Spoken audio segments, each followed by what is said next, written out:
السلام عليكم. النهارده حبيت اصور لكم فكره موضوع الابونيه. الابونيه ده انا معايا كام طفل؟ اتنين، اربعة، ست اطفال. اتنين بيركبوا جنبي واربعة بيركبوا ورا.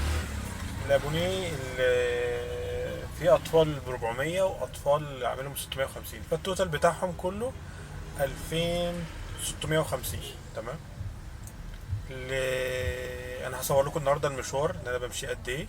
ده انا كده حاليا قدام المدرسه، هاخدهم واوصلهم وارجع تاني. هنحسب المشوار تكلفته قد ايه. هو دلوقتي انا بوصلهم 24 يوم في الشهر لان جمعة وسبت اجازة. فهنحسب مع بعض المشوار هيتكلف قد ايه، ونشوفه هل هو مجدي ولا مش مجدي. هل نزود التكلفة، نزود اشتراك كل طفل فيهم ولا نفس التمن. احنا حاليا العداد 97. بعد ما نخلص المشوار هنحسب ونشوفه المشوار خد قد ايه.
زي ما انتوا شايفين كده الابونيه تقريبا خد معايا 8 كيلو، ممكن نقوله بالزياده 10 كيلو، و10 كيلو رايح و10 كيلو راجع، يعني 10 كيلو الصبح و10 كيلو بالليل، حوالي كلهم كده على بعض 20 كيلو.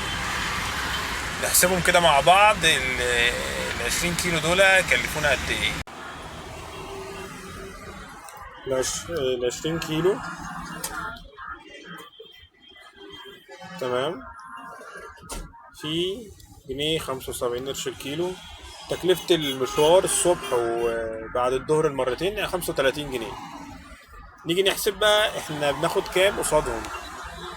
احنا بنشتغل الشهر ب 2650 على 24 يوم، 110 ناقص 35 جنيه، كده حوالي 75 جنيه. طبعا 75 كده بالزيادة، يعني ممكن نقوله مثلا ان طبعا المشوار خد ساعة الصبح وساعة بعد الظهر، هي ساعة الا ربع بس نقول ساعة وساعة، يعني حوالي 36 و 37 ونص بالظبط كده، 37 ونص الصبح و 37 ونص بالليل. ف 37 ونص في الساعة صافي، وان انت ضامنهم طول على مدار الشهر وبتاخدهم مقدم، انا عن نفسي شايفه يعتبر رقم مقبول وكويس، و مش قليل يعني.